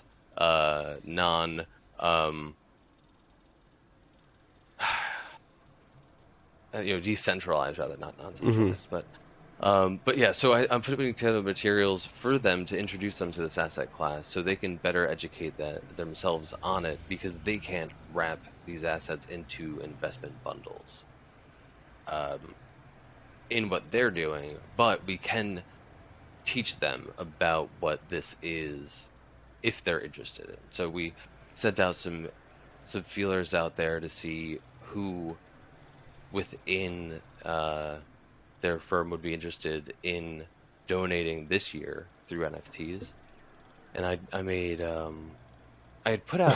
reached out in the Cult Discord to see if anyone in the community wanted to contribute assets, but I think there's just so much going on these days that it slipped by. But I ended up doing the whole collection. I'll pop in some of the art that I did. They own the phrase F Cancer, so that is the slogan for the whole collection.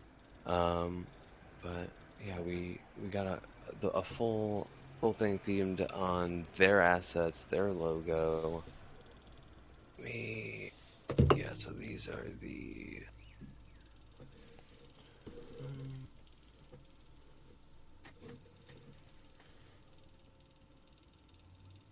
Sick.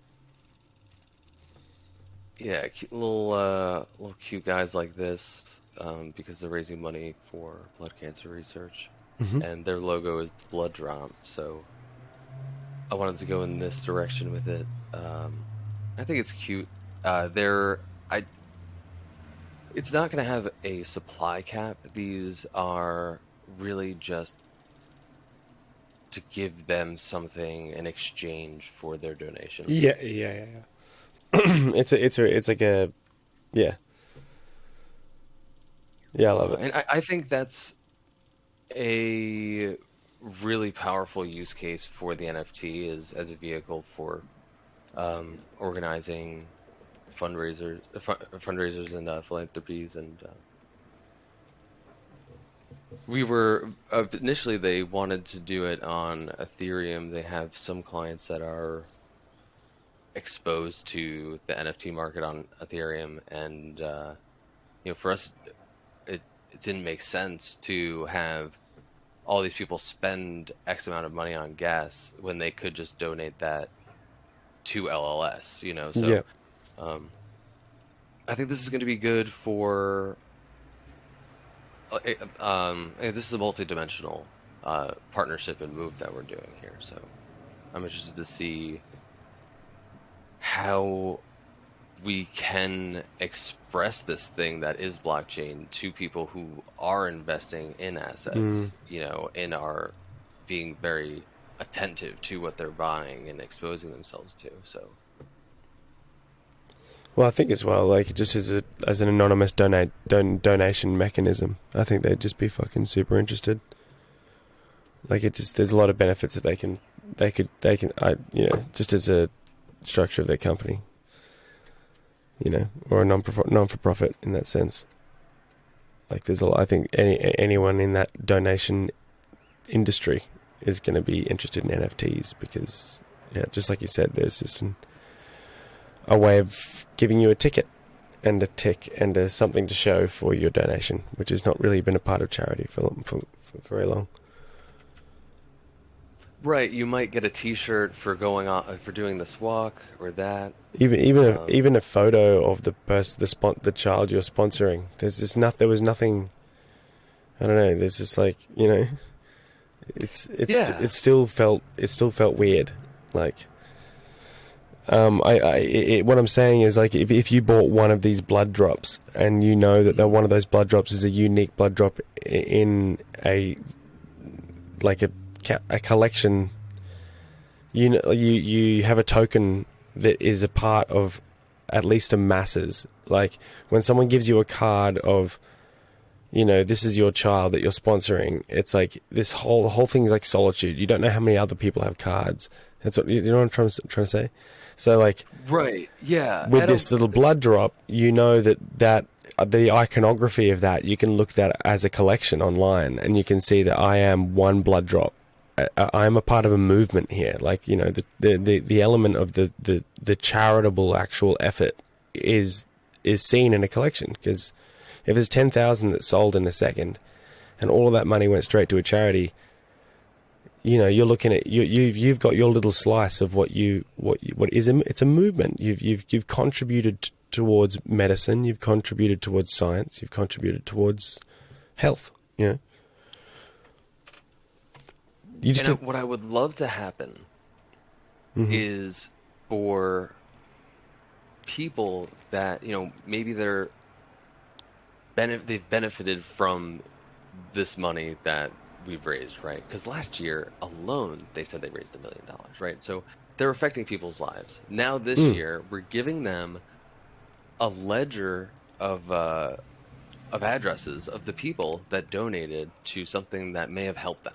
And if they want to get into NFTs and maybe make a piece of art or a thank you letter or literally anything and airdrop it to them on Fantom, they could do it. Mm-hmm. Yeah, they've got a record. So it's an anonymous record of everything. Yeah. Mm-hmm. And you don't need to know you don't need to know the name, their physical address, but if you, let's say, want to write a thank you note, you could send it to the blockchain and thank every person that donated. to LLS. An ego doesn't really have a place in charity. It's not supposed to. You know what I mean? Like, I love that. I don't know if you watch Curb Your Enthusiasm, but there's an episode where Larry David, he has donated towards this art gallery for cancer, and as philanthropy, he would like buy a wall in the gallery, and then all the art that is sold and hung on that wall goes to a certain charity. And these it's a Los Angeles exhibition. These walls are very expensive. Anyway, on the wall, it has sponsored by Larry David. And then on the adjacent wall, when he gets to the exhibition, it says sponsored by Anonymous. Right? And it's his mate, Ted Dancer. And he's walking around the exhibition telling everybody that he's anonymous. Right, so Larry David's like, fuck you, man. Like, you can't just, like, say it's anonymous and then have the ego part as well of walk around an event and tell everyone that you're anonymous, you know? My point to this story, it's funny what ensues in the episode following that, but my point is the ego has no place in charity. You know, you don't donate money so you can walk around a room saying that, you know, you donated towards cancer. It's like, it's kind of gross, right?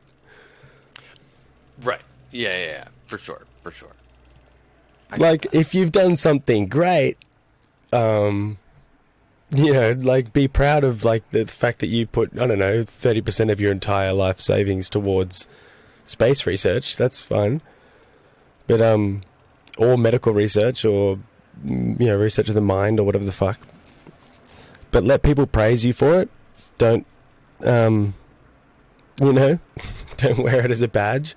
So I just think there's a lot to be gained in anonymous charity. Like, just the anonymity of the blockchain and what that can provide in terms of where people, you know, what cause people choose to donate to.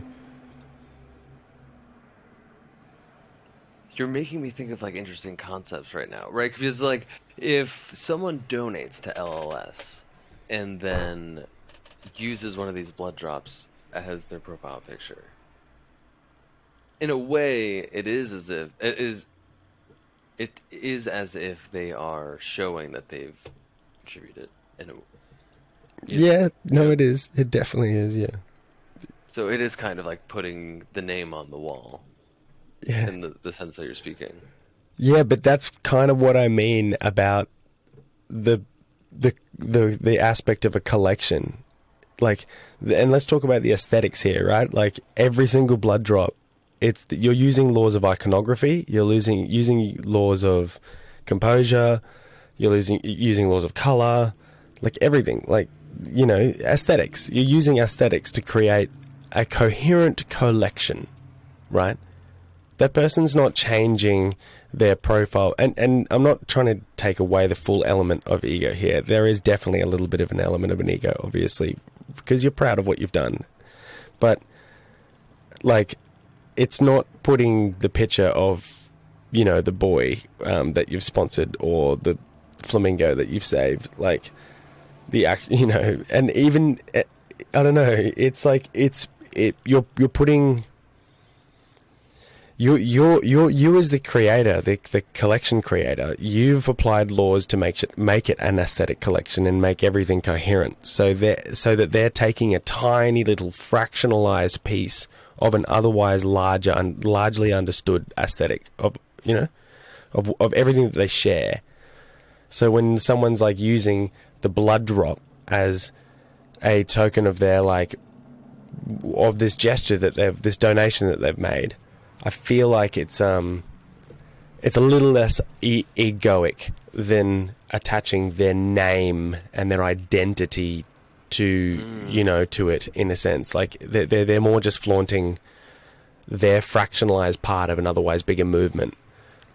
That's kind of that kind of just brings me back to my complete original point, which was like I love the idea of removing, like, you know, the sponsored child and replacing that with your own little tiny unique little blood drop that makes it more relative to you, that you're part of a movement, like I was saying before.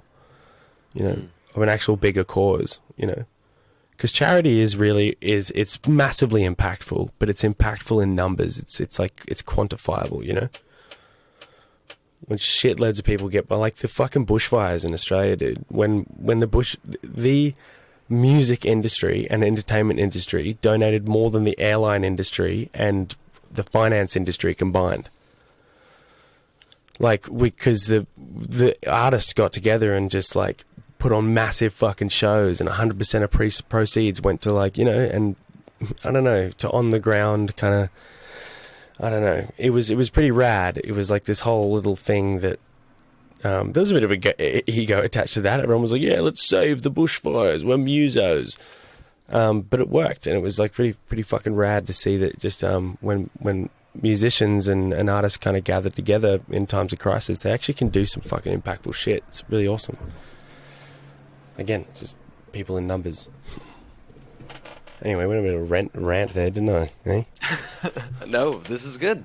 I love this. This is amazing. This is the off the script stuff that you didn't expect from your own podcast. Yeah, that's exactly right.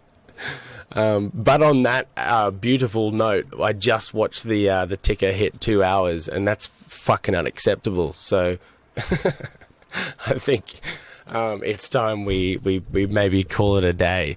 And once again, thank everybody for tuning in and being here, talking shit, talking about what we love. Absolutely, man. Very cool to be able to hear everyone's story and just a vibe. Absolutely.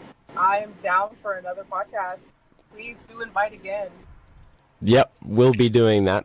I also put it on you guys because, like, I'm going to, you know, keep looking for other people and shit, but when you've got something happening and when there's like something new and like, ooh, check it out, I've done something, I've grown, I've done something, I've made something fresh, please hit me the fuck up. That's the best time to get on, because then we can just like get a whole bunch of images dumped in there and we can dissect it and rip it apart, if you know what I mean.